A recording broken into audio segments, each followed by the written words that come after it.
الحمد لله نحمده ونستعينه ونستغفره ونؤمن به ونتوكل عليه ونعوذ بالله من شرور أنفسنا ومن سيئات أعمالنا من يهده الله فلا مضل له ومن يضلله فلا هادي له ونشهد أن لا إله إلا الله وحده لا شريك له ونشهد أن سيدنا وسندنا وحبيبنا ومولانا محمدا عبده ورسوله صلى الله تبارك وتعالى عليه وعلى آله وأصحابه وبارك وسلم تسليما كثيرا. أما بعد فقال النبي صلى الله عليه وسلم رأيت ربي عز وجل في أحسن صورة إلى آخر ما قال النبي صلى الله عليه وسلم.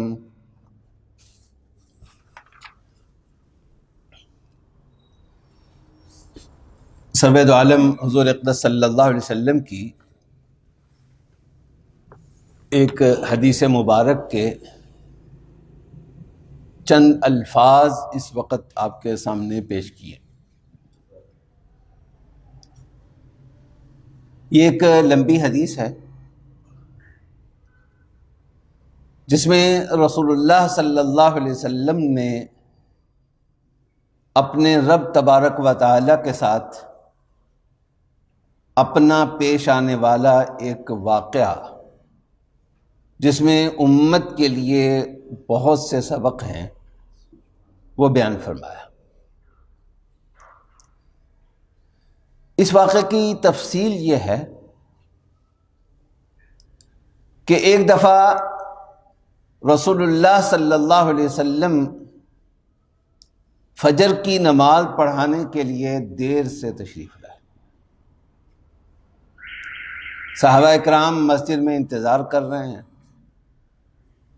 بیٹھے ہیں انتظار میں، وقت گزرتا جا رہا ہے لیکن رسول اللہ صلی اللہ علیہ وسلم تشریف نہیں لا رہے. کافی وقت گزرنے کے بعد آپ تشریف لائے. نماز کا تھوڑا وقت باقی رہ گیا تھا، اس لیے رسول اللہ صلی اللہ علیہ وسلم نے فجر کی پہلے کے مقابلے میں مختصر نماز پڑھائی تاکہ وقت کے اندر اندر نماز ختم ہو جائے، نماز مکمل ہو جائے. اور نماز سے فارغ ہونے کے بعد رسول اللہ صلی اللہ علیہ وسلم نے صحابہ اکرام کو بیٹھے رہنے کا فرمایا اور اپنی گفتگو میں صحابہ اکرام سے اپنے خطاب میں رسول اللہ صلی اللہ علیہ وسلم نے تاخیر کی وجہ بیان فرمائی کہ تاخیر کی وجہ یہ نہیں تھی کہ نیند آ گئی، آنکھ لگ گئی یا اس طرح کی کوئی اور بات ہو گئی.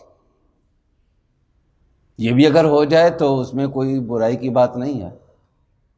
رسول اللہ صلی اللہ علیہ وسلم کا ارشاد ہے کہ لا تفریط فی النوم، کہ نیند کی وجہ سے جو دیر سویر ہو جاتی ہے اگر جان بوجھ کر آدمی نہ کرے تو وہ اللہ کے ہاں معاف ہے.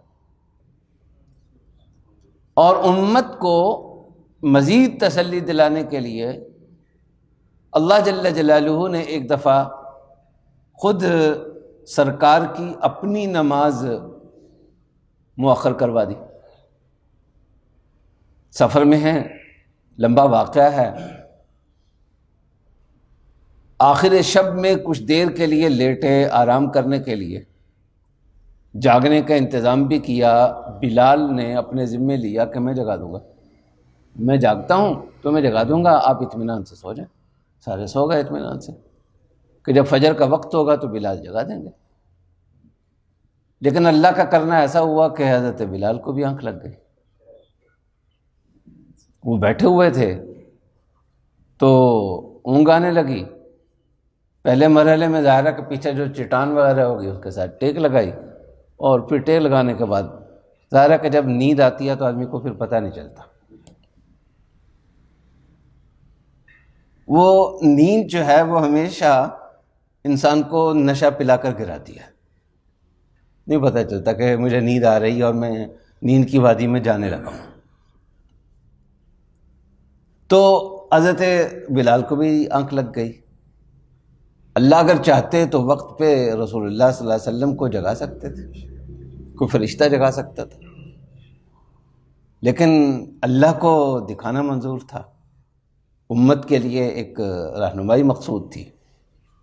اس لیے سورج نکلنے کے بعد آپ کی اور صحابہ کی آنکھ کھلی، اور آپ نے پھر نماز قضا کی، اور اس سے نماز قضا کرنے کا پورا طریقہ اور اس کے بہت سارے مسائل سمجھ میں آئے، اور بہت سارے لوگوں کے لیے تسلی کا سامان ہو گیا، جن کی نیند اتنی پکی، اتنی گہری ہوتی ہے کہ وہ نیند کے ہاتھوں اتنے مجبور ہوتے ہیں کہ کچھ کر ہی نہیں سکتے، تو ایسے لوگوں کے لیے تسلی کا سامان۔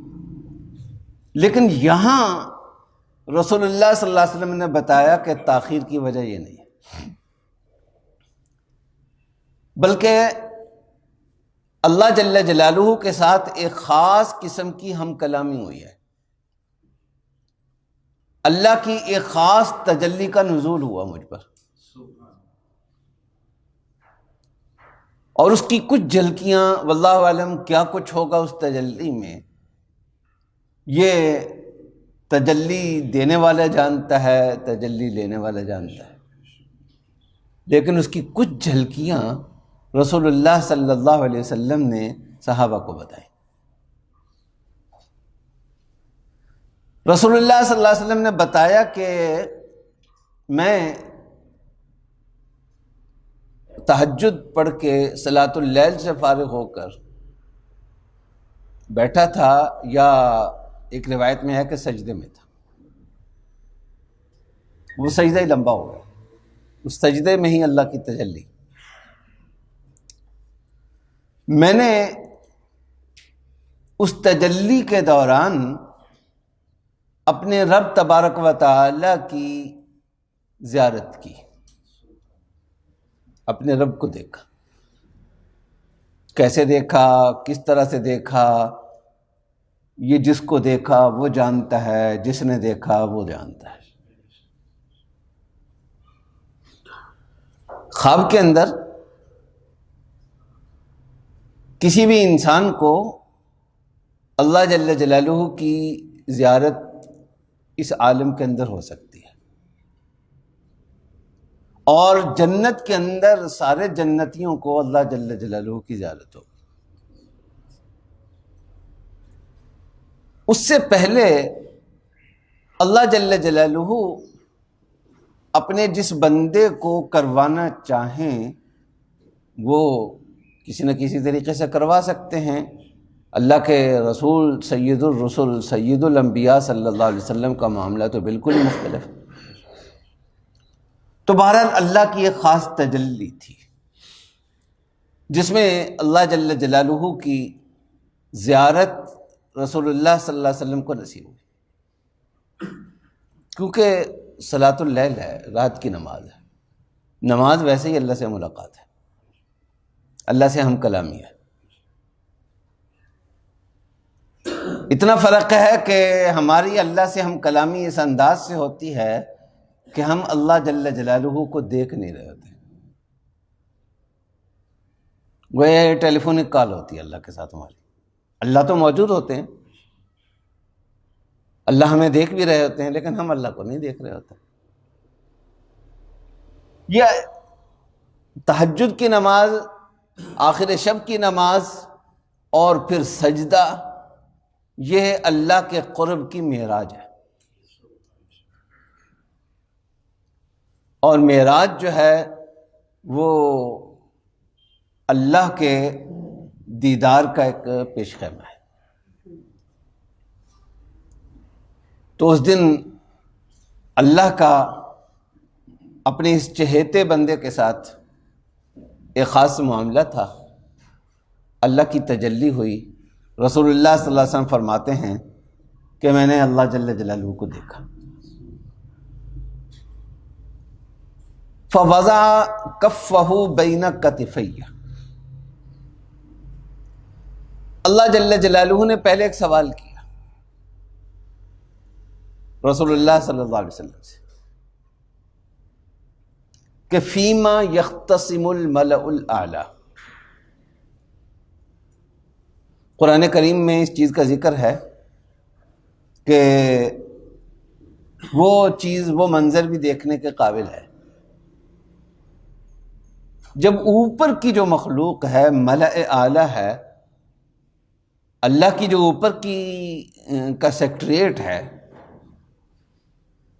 اس سیکٹریٹ کے لوگ یعنی وہاں کے فرشتے جو ہیں وہ ملأ عربی زبان میں کہتے ہیں کسی بادشاہ کے جو انتہائی مقرب لوگ ہوتے ہیں اور بادشاہ کو وہ مشورے بھی دیتے ہیں، بادشاہ کے حکام کی تنفیذ بھی کرتے ہیں. ملأ فرعون قرآن کریم میں آتا ہے. تو اسی طرح اللہ جل جلالہ کی ایک مخلوق ہے، فرشتے ہیں جو عالم بالا میں ہوتے ہیں. ان کو کسی چیز کی کوئی ضرورت نہیں ہے. وہ انسان جیسی حرص سے منزہ ہیں، لیکن کچھ مرحلے ایسے بھی آتے ہیں کہ کچھ چیزوں کو حاصل کرنے کے لیے وہ مخلوق بھی چھینا جھپٹی کرتی ہے، ایک دوسرے سے آگے بڑھنے کی کوشش کرتی ہے، ایک دوسرے سے مسابقہ کرتی ہے، ایک دوسرے کو کمپیٹ کرنے کی کوشش کرتی ہے.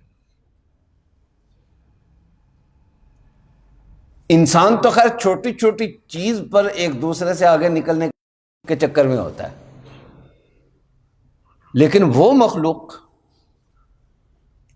وہ اگر کسی چیز کو حاصل کرنے کے لیے لپٹ رہی ہے، جھپٹ رہی ہے، کسی چیز کو حاصل کرنے کے لیے ایک دوسرے کو وہ کمپیٹ کر رہے ہیں، ایک دوسرے سے آگے نکلنے کی کوشش میں ہیں، تو وہ منظر واقعتاً قابل دید بھی ہوگا، اور جس چیز کی خاطر وہ یہ سب کچھ کر رہے ہیں وہ چیز بھی کوئی معمولی نہیں ہوگی، وہ بہت بڑی ہوگی.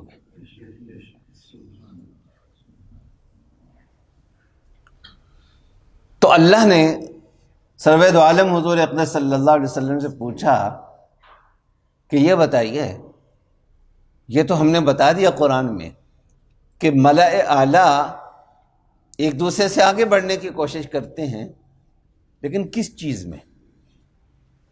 وہ کون سی چیز ہے؟ سوال بڑا اہم ہے اور میرے اور آپ کے عمل سے متعلق ہے. ہمیں پتہ چل جائے کہ وہ عمل یا وہ کام کون سے ہیں، ظاہر ہے کہ وہ بہت بڑی بات ہو. تو رسول اللہ صلی اللہ علیہ وسلم نے عرض کیا کہ اللہ ہی بہتر جانتے ہیں، آپ ہی بہتر جانتے ہیں. جواب رسول اللہ صلی اللہ علیہ وسلم نے اللہ کی بارگاہ میں ذکر نہیں فرمایا. تو رسول اللہ صلی اللہ علیہ وسلم فرماتے ہیں کہ فوضع کفہ بین کتفی. اللہ جل جلالہ نے اپنی شان کے لائق، جیسا کہ اللہ کی شان ہے، اللہ کی شان کے لائق اللہ نے اپنا دست مبارک میرے دو کندھوں کے درمیان رکھا، جیسے کسی کو شاباش دی جاتی ہے، کسی کو تھپ تھپایا جاتا ہے.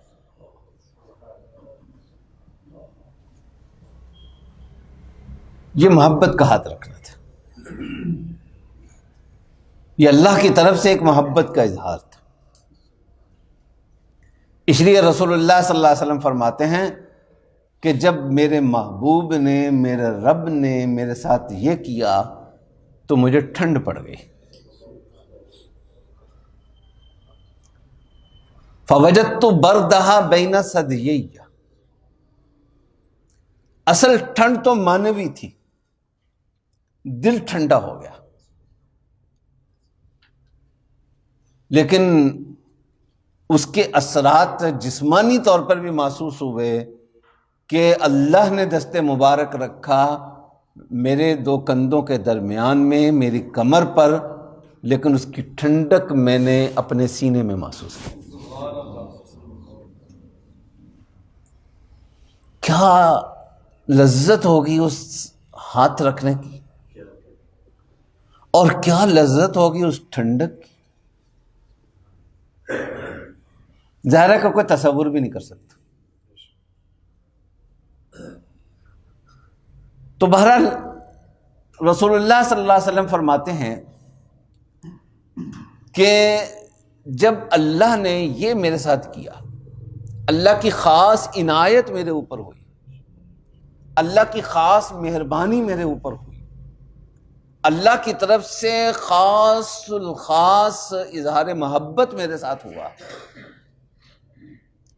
تو اس کے نتیجے میں ملا کیا؟ اللہ کی محبت کا اظہار ہو رہا ہے، تو اس محبت کا سب سے بڑا تحفہ کیا ہے؟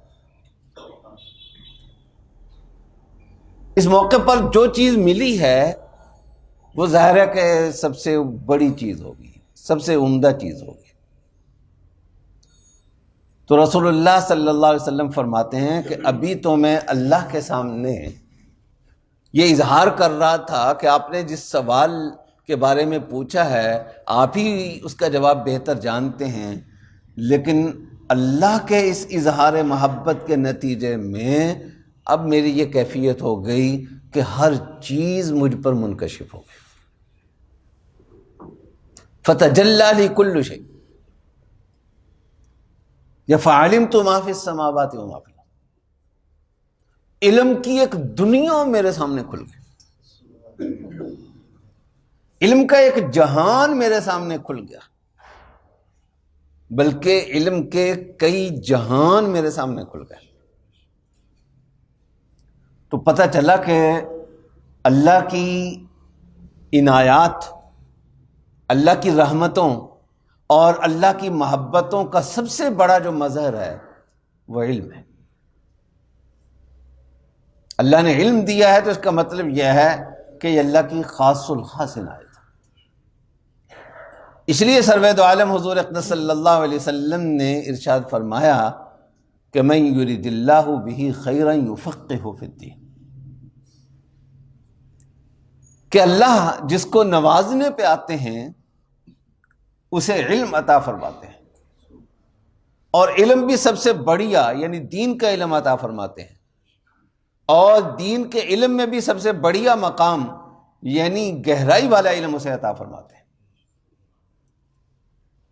تو یہاں بھی اللہ کی عنایت ہوئی، اللہ کی طرف سے خاص اظہار محبت ہو رہا ہے، خاص راز و نیاز ہے، تو اس موقع پر اللہ کی طرف سے جو سب سے بڑا تحفہ ملتا ہے، اللہ کے اظہار محبت کے نتیجے میں، اظہار رحمت کے نتیجے میں، اظہار تعلق کے نتیجے میں، اظہار قرب کے نتیجے میں جو چیز رسول اللہ صلی اللہ علیہ وسلم کو ملتی ہے، نہ وہ جنت ہے، نہ وہ جنت الفردوس ہے، نہ وہ کوئی اور چیز ہے، وہ علم کی ایک کائنات ہے۔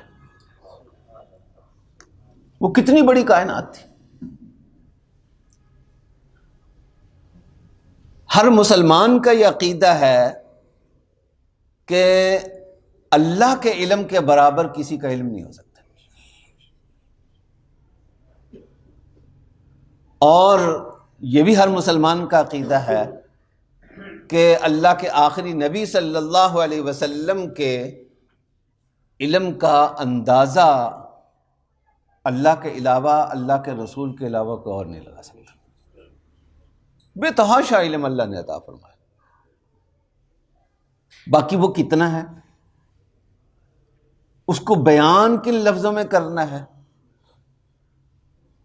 اس کی تعبیر میں بعض اوقات علماء کے درمیان فرق آ جاتا ہے،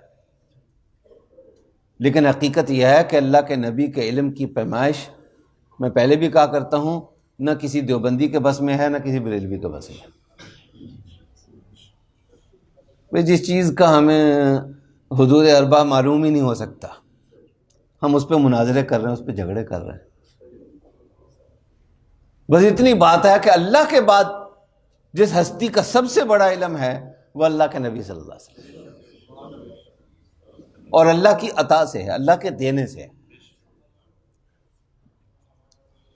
تو پتہ چلا کہ اللہ کی جب عنایت ہوتی ہے تو اللہ کی عنایت، اللہ کی شفقت کی نظر کے نتیجے میں سب سے بڑی جو چیز ملتی ہے وہ علم ہے۔ تو اب اللہ جل جلالہ نے دوبارہ پوچھا یا محمد، نام لے کر، یہ بھی ایک پیار کا انداز ہے۔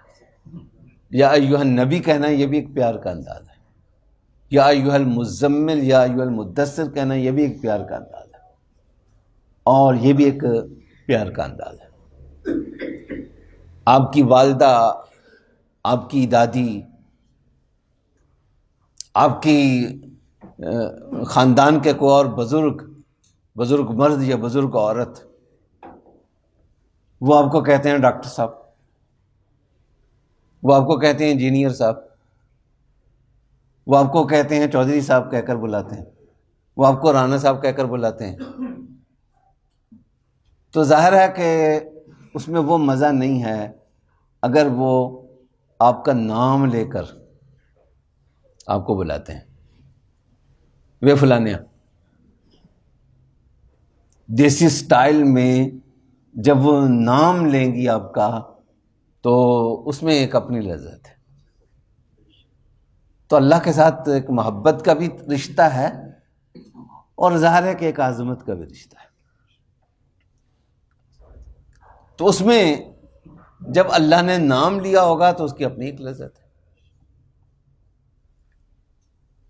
تو پھر اللہ نے یہ سوال دہرایا کہ هل تدری فیما یختصم الملأ الاعلی، کہ کیا تم جانتے ہو کہ یہ ملأ اعلیٰ نے جو دوڑ لگائی ہوئی ہے یہ کس چیز کو پانے کے لیے، کس چیز کو حاصل کرنے کے لیے لگائی ہوئی ہے؟ تو اب رسول اللہ صلی اللہ علیہ وسلم فرماتے ہیں کہ میں نے اللہ کی بارگاہ میں عرض کیا، جی ہاں مجھے معلوم ہے۔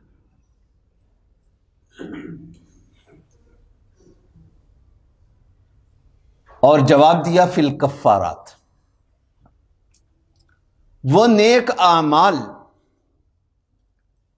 جو صرف آپ کے نیکیوں کا خانہ ہی پر نہیں کرتے بلکہ آپ کا جو برائیوں والا خانہ ہے وہ خالی بھی کرتے ہیں۔ ڈبل تاثیر ہے ایسے نیک اعمال کہ ادھر سے آپ نے وہ نیکی ڈالی نیکی والے خانے میں، تو صرف یہ نہیں کہ نیکی والا خانہ بھر گیا، بلکہ اتنا وزن اتنا زیادہ ہوتا ہے کہ اس کے نتیجے میں دوسرے خانے میں جو برائیاں ہوتی ہیں وہ اچھل کر باہر کو گر جاتی ہیں، ختم ہو جاتی ہیں۔ اس پائے کے نیک اعمال جو آپ کی نیکیوں میں بھی اضافہ کریں اور آپ کی برائیوں کو بھی بہا کر لے جائیں، اتنی طاقت ہو ان اعمال کے اندر۔ ہمیں دیکھنے میں وہ عمل معمولی لگتے ہیں، لیکن فرشتے جن میں کوئی مسابقت نہیں ہوتی، جن میں کوئی حرص نہیں ہوتا، جن کے میں کوئی لالچ نہیں ہوتی عام طور پر، ان کو یہ اعمال اتنے عالی شان لگتے ہیں، اتنے عالی شان لگتے ہیں کہ فرشتے جب یہ اعمال اوپر جاتے ہیں تو فرشتے دوڑ لگا دیتے ہیں کہ متعلقہ منزل تک جہاں پر بھی ان اعمال نے جانا ہے وہاں تک ہم پہنچائیں ان کو، یہ اعزاز ہمیں حاصل ہو، یہ سعادت ہمیں حاصل ہو۔ اور وہ کون سے اعمال ہیں؟ فرمایا کہ المکث فی المساجد۔ یہ حدیث اس لیے بھی اہم ہے کہ رسول اللہ صلی اللہ علیہ وسلم نے یہ ساری تفصیلات بیان فرمائیں، کچھ آج انشاءاللہ عرض کریں گے، کچھ آئندہ جمعہ عرض کریں گے۔ اس کے بعد یہ فرمایا کہ یہ باتیں یاد بھی رکھو اور ان پر عمل کرنے کی کوشش بھی کرو. اللہ کا عطیہ ہے یہ، اللہ کی خصوصی عطا ہے. اللہ کے نبی جب جسمانی طور پر معراج پہ گئے تھے تو اس وقت بھی امت کے لیے تحفے لے کر آئے ہیں، اور جب تجلی کے انداز میں رسول اللہ صلی اللہ علیہ وسلم کی یہ معراج ہو رہی ہے تو اس وقت بھی اپنی امت کے لیے تحفے لے کر آ رہے ہیں.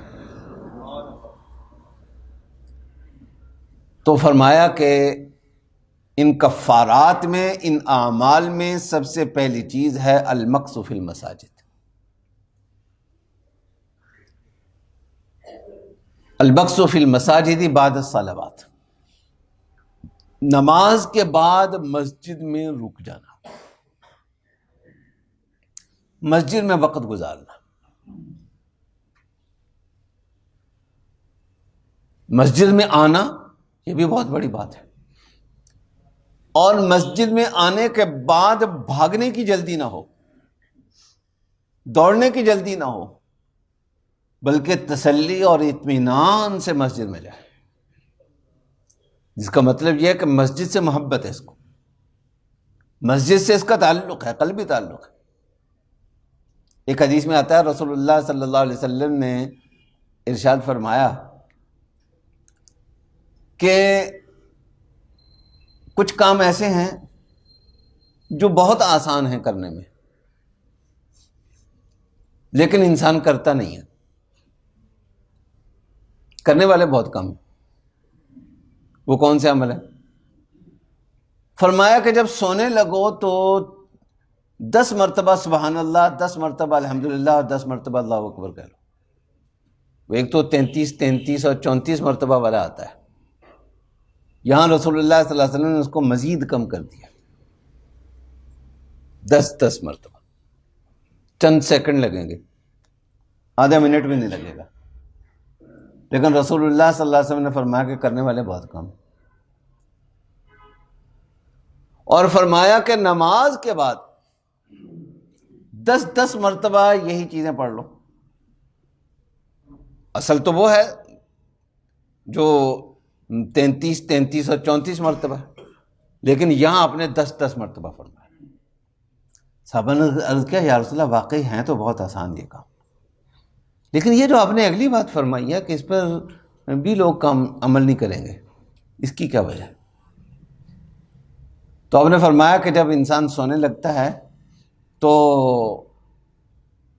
شیطان آتا ہے یا انسان کی نفسانیت آتی ہے.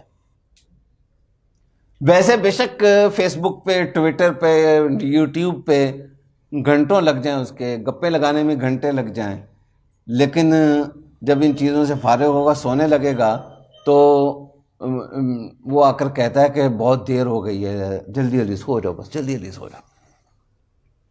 اب چند سیکنڈ میں مزید تاخیر کی گنجائش نہیں ہوگی. حالانکہ اسی لمحے اگر آپ کے کسی دوست کا واٹس ایپ میسج آ جائے تو آپ فوراً کھول لیں گے اسے. اسی طرح نماز کے بعد ہوتا ہے کہ فرمایا کہ جب سلام پھیرتا ہے تو شیطان کہتا ہے بھائی فلاں کام ہے، جلدی نکلو. حالانکہ اتنی ایمرجنسی کہ چند سیکنڈ بھی آدمی نہ رک سکے، یہ شاذ و نادر ہی ہوتی ہے. کبھی کبھار ہو سکتی ہے ایسی ایمرجنسی بھی. ایسی ایمرجنسی میں تو نماز توڑنے کا بھی حکم ہے، کسی کی جان بچانے کا مسئلہ ہے، کوئی اور ایمرجنسی ہے، لیکن عام حالات میں تو ایسا نہیں ہوتا. تو آپ ایسا نہیں کرتے، شیطان کی یہ چال آپ پر نہیں چلتی، اور آپ نماز پڑھ کر جلدی بھاگنے کی نہیں کرتے بلکہ وہاں رک جاتے ہیں. خواتین بھی اس پر عمل کر سکتی ہیں. یہ کفارات صرف مردوں کے لیے نہیں ہیں، خواتین کے لیے. وہ گھر میں اگر نماز پڑھ رہی ہیں تو جس جگہ نماز پڑھی ہے، یا کسی عذر کی وجہ سے آپ گھر میں نماز پڑھ رہے ہیں تو جس جگہ آپ نے نماز پڑھی ہے تو سلام پھیر کر جلدی سے بائیں طرف کو منہ بھی موڑ رہا ہوتا ہے اور جانماز بھی اکٹھا ایک ہاتھ سے ہو رہا ہو، اس کی بجائے آپ ذرا رک جائیں. خواتین بھی اس پر عمل کر سکتی ہیں. تو رسول اللہ صلی اللہ علیہ وسلم نے فرمایا کہ یہ جو ملأ اعلیٰ نے ایک دوسرے کے ساتھ مقابلہ لگایا ہوا ہے یہ کفارات کو حاصل کرنے کے لیے، اور ان کفارات میں پہلی چیز آپ نے ذکر فرمایا کہ نماز کے بعد اطمینان سے مسجد میں رکنا اور اطمینان سے مسجد میں جانا، اس میں کسی قسم کی جلد بازی نہ کرنا۔ اللہ جل جلالہ عمل کرنے کی توفیق